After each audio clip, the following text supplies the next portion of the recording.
Muy bien, así es, Alexis. Continuamos con más de la revista El Día y es un placer para nosotras presentar ahora a la licenciada Ariani Jacir. Ella es experta en recursos humanos, psicopedagoga. ¿Cómo está, Ariani? Muy buenos días, gusto de tenerla aquí. Muy buenos días. Ella nos acompaña esta mañana, Nico, para hablar acerca de conflictos en el área laboral, que eso le pasa a muchísima gente y en todas partes del mundo, y es por eso que la tenemos aquí. Licenciada, seguramente los choques de diferentes carácter, diferente personalidad, van a haber enfrentamientos en algún momento en los lugares de trabajo, pero ¿cómo nosotros podemos actuar ahí como persona para generar un buen ambiente de trabajo? Muy bien. Primero que nada, pasamos muchas horas en el trabajo, ¿no? Sí. Entonces es normal, estamos sometidos bajo estrés, presión, y que se generen los conflictos sí es normal, o sea, hay que partir de ahí, ¿no? Claro. Ya. ¿Cómo actuar? Es mediante la comunicación asertiva, ¿no? ¿Y eso qué significa? Expresar lo que sentimos de forma clara y respetuosa. Perfecto. Porque al final a veces nos quedamos guardando y guardando que lo no que es sucede. lo bueno, ¿no? Y no es lo bueno porque ya... no se quiere en un momento explotar, tal vez por sentirse agredido todo el tiempo. Es bueno conversarlo en un momento y de esa manera tratar de subsanar las cosas en un momento preciso. Bien, lo primero es que los problemas siempre van a haber. Entonces, un problema puede originar un conflicto, que ya es el enfrentamiento, ¿no?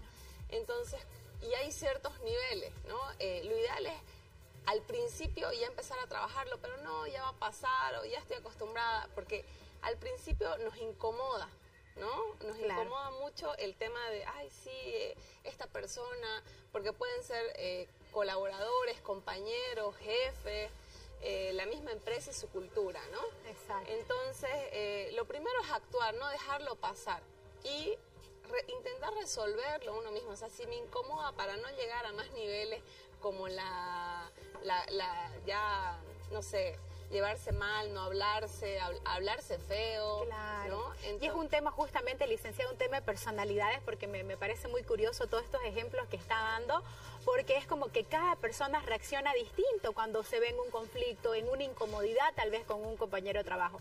Hay personas que, en el caso que usted dice, me parece fabuloso, que es hablarlo en el momento correcto, de manera muy cordial.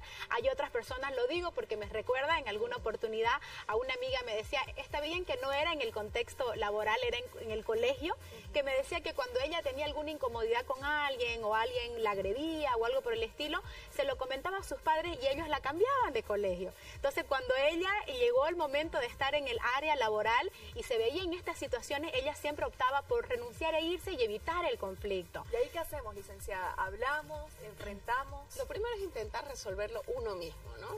Hablar con la persona, como decía, mediante la comunicación asertiva. Exacto. Y ya luego, si no se puede, buscar un tercero. ¿Para qué estás recursos humanos? Ya. ¿No? O sea, lo ideal sería llegar primero al jefe, ¿no? Porque después de recursos... No es solamente para hacer planillas y pagar, también para resolver estas de cosas. Nuestras funciones, ¿no? Como gerentes de recursos humanos es atender las necesidades de las personas, ¿no? Por eso se llama recursos humanos. Exactamente. Entonces, claro, o sea, lo que decía antes, ¿no? O sea, es un tema de personalidad. Es sí, hay un tema de personas que son más frías, sí, ¿no? Que son más racionales y otras personas más emocionales.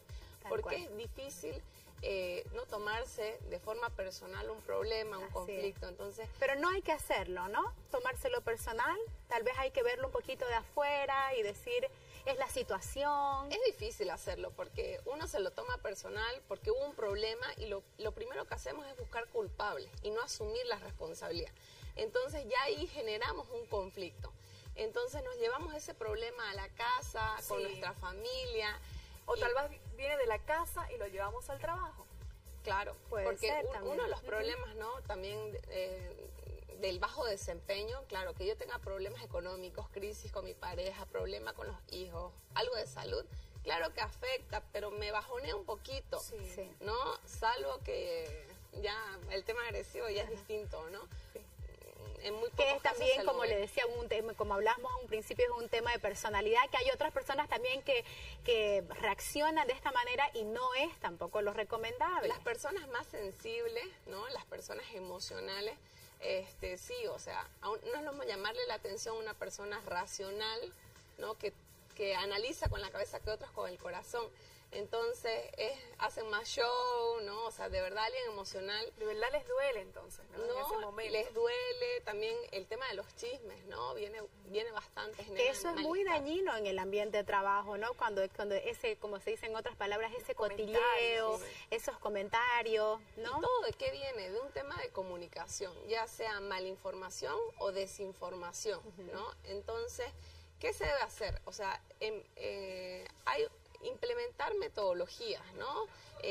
Metodologías, por ejemplo, la más conocida, porque hay muchas, es la 8D, que es el gobierno en Estados Unidos en la Segunda Guerra Mundial, 1540 o 30, fue quien lo implementó, y ya muchos años después, Ford Motor Company realmente lo tomó y lo hizo popular, ¿no? Que ellos fueron una de las empresas pioneras en tener tantísimos empleados y me imagino problemas. Que, claro, muchos empleados, muchos problemas. Entonces, prácticamente son 8 pasos, pero obviamente estamos hablando de conflictos donde ya el nivel fuera de la comunicación ya no se puede, ¿no? ¿Cómo debe actuar, licenciada, el jefe en este caso? Quejas por aquí, quejas por allá, me hizo esto, comenta esto, mire esto. O sea, él es el que se lleva la peor parte, digamos, ¿no? Claro. ¿Qué hacer en ese caso? Bien, el jefe, la mayoría de los jefes son bien objetivos, ¿no?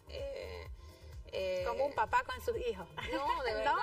Sí, ya el tema de la madurez que tienen, ¿no? Los años de experiencia, están acostumbrados a esto, ¿no? Por ejemplo, cuando yo estaba trabajando en CarMax, en Hyundai, el gerente general, o sea, capísimo, ¿qué hacía? Me acuerdo que una vez nos mandaron una carta a Recursos Humanos, una lista firmada que ya no aguantaban a una persona del equipo. Wow. Entonces, yo estaba en Recursos Humanos y el gerente me dice... se siente un poquito mal porque no deja de ser un ser humano, ¿no es cierto?, del que están hablando. Y bueno, ¿no? ¿Qué se hace? Entonces el gerente dijo, no, reunámonos todos, esa sucursal, para conversar con la persona y que cada uno se exprese. Exacto. Entonces, el tema de la comunicación no es tanto hablar, sino escuchar. Sobre todo eso. A veces uno tiene un problema y a nosotros las mujeres nos pasa, ¿no? Que tenemos un problema, vamos y le contamos a una amiga y ya, nos desahogamos y no se solucionó, pero ya se drenó. Lo mismo pasa en las empresas, ¿no? Entonces, cuando hay un problema, conversar con el equipo, con el grupo, cuál es el malestar e intentar solucionarlo.